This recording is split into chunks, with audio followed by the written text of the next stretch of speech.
Mesdames et messieurs, bienvenue sur le journal de ce jour. Le député Saïd Lemreïb a assuré qu'il ne réussirait pour aucun projet qui tracerait les traits de la scène politique après la libération de Tripoli, à moins qu'il ne reçoive la bénédiction du commandement général de l'armée. Lemreïb a déclaré dans un communiqué publié sur Facebook ce que le commandement général de l'armée à tous les niveaux pour libérer la capitale de Tripoli du terrorisme. Il a contraint de la communauté internationale à respecter, soutenir et accepter sa vision de la solution au Libye.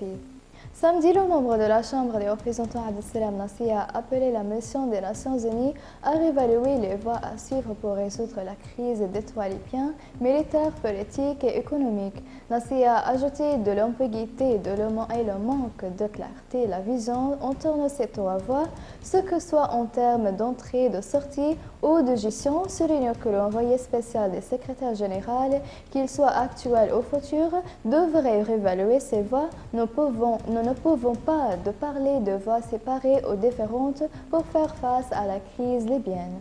Le directeur du département d'orientation morale, le brigadier Khaled Mahjoub, a déclaré samedi qu'environ 142 mercenaires syriens au Libye avaient été tués lors de combats dans le pays.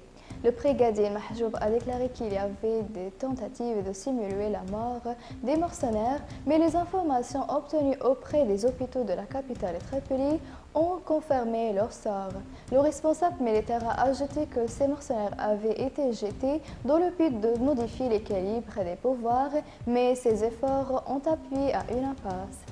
La division de l'information militaire du commandement général des forces armées a annoncé samedi soir la destruction d'une des salles d'opération supervisant le fonctionnement des avions turcs pilotés par des efforts turcs à la base aérienne de Maïtiga.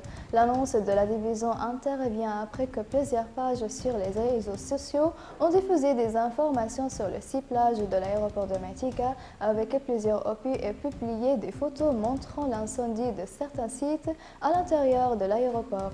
Sur sa page Facebook, la division a déclaré que l'artillerie de l'armée nationale avait ciblé les sites de groupes armés affiliés au gouvernement de l'UFAR inconstitutionnel et à l'Azizia el-Hira après avoir annoncé que ces groupes armés avaient renouvelé leur violation de l'armistice et avaient ciblé avec des missiles aveugles des zones résidentielles et des quartiers de la région de Gassel Ben Rachir.